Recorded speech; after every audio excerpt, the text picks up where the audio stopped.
racing to the emergency room, few people stopped to think about the bill.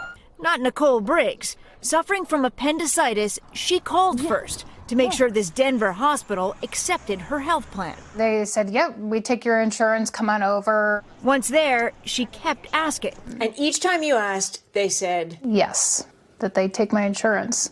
Except no one told her the surgeon may not. 2 months later, the doctor sent a whopping bill.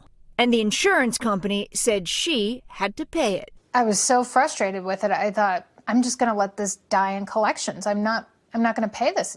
It didn't die. 2 years later, the collections company started docking her pay 25% and slapped a lien on the young mother's home. This was really scary. NBC's Denver affiliate KUSA investigated and discovered that since 2017, that one collection agency alone put liens on 170 local homes, which means the owners may not be able to sell their homes until the debt is paid.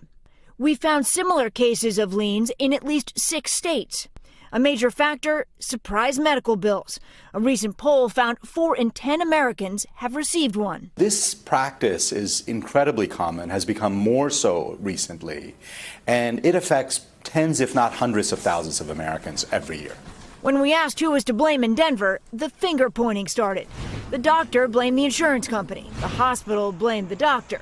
I think there's shared responsibility for the faults in our system, which are many. did the hospital that Nicole Briggs went to have a responsibility to tell her you might actually be getting treatment from someone who's out of network?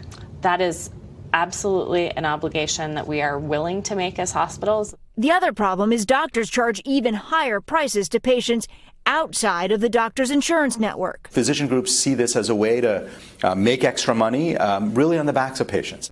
So what can patients do? Call your insurance company to make sure the hospital and the doctors are covered, something Briggs now wishes she had done. They made money off of me during one of the most vulnerable days of my life.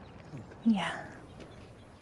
Lester, the hospital says that it encourages the doctors to take their insurance, but can't force them, while the insurance industry tells us prices are driven up when doctors don't join their plans. Meanwhile, federal legislation has been proposed to fix the problem and take patients out of the middle. Hey, NBC News fans, thanks for checking out our YouTube channel. Subscribe by clicking on that button down here and click on any of the videos over here to watch the latest interviews, show highlights, and digital exclusives.